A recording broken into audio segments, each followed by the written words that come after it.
La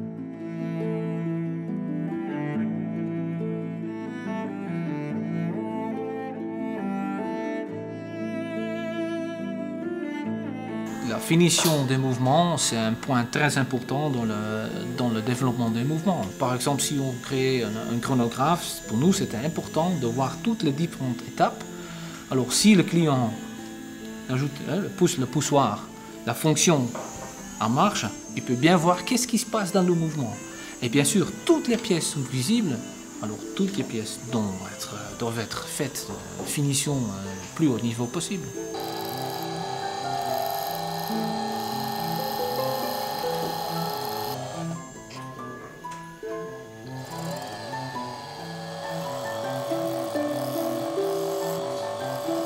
Un aspect très compliqué sont des coins rentrants.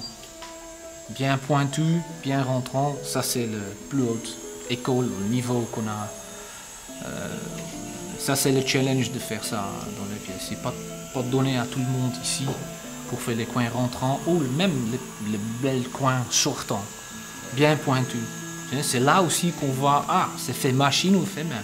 Les collectionneurs, quand on les voit, ah, on le loupe, ils voient tout de suite si c'est fait machine ou main. On a la traditionnelle, la finition traditionnelle, mais même en plus de ça, on a sur le coq de balancier, par exemple, c'est gravé main. Le motif en principe c'est floral, c'est la même, mais chaque personne, ils ont une interprétation un petit peu différente. C'est dans le détail, on ne voit pas tout de suite, mais il y a une petite différence, une petite signature de gravure. Alors ça, si on peut dire, ça donne que chaque langaisonne, c'est une pièce unique.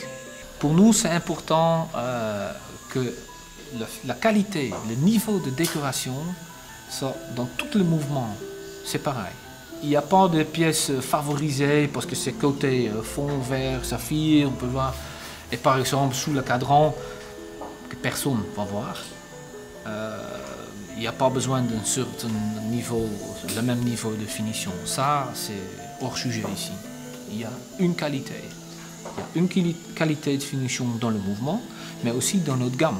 Et ça, c'est notre fierté. Ça, c'est une règle. Chez nous, dans le développement, on réfléchit toujours pour faire des pièces plus pénibles. Ils vont dire ça ici, hein, parce que c'est de temps en temps des pièces très compliquées.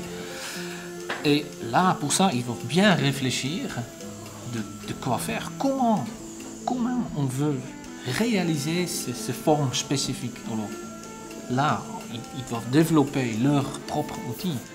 Il y a des outils, par exemple, ça c'est une pièce, ouais, ça c'est en laiton, fait main, une petite pointe, et là on peut rentrer, et ça c'est juste à main. On n'arrive pas d'arriver avec une meule comme ça dans ce petit trait. Une des qualités les gens qui sont dans la décoration ici, c'est bien sûr c'est la patience, la fierté, la passion, et bien sûr dans les mains. Alors ça t'as ou t'as pas. Les gens ici sont très fiers de leur travail. Il y a beaucoup de passion dedans ici. Et ça, on voit aussi ça dans notre pièce. C'est ça la grande différence par rapport aux autres. Bien sûr, on sait, tous les techniciens ils savent, ok, la montre marche pas mieux avec la finition. Mais la décoration qu'on fait, c'est nous, c'est notre identité. Pour moi, c'est impossible de créer une montre avec une finition qui est à un niveau plus bas ou pas du tout de finition. Ça, c'est pas langue.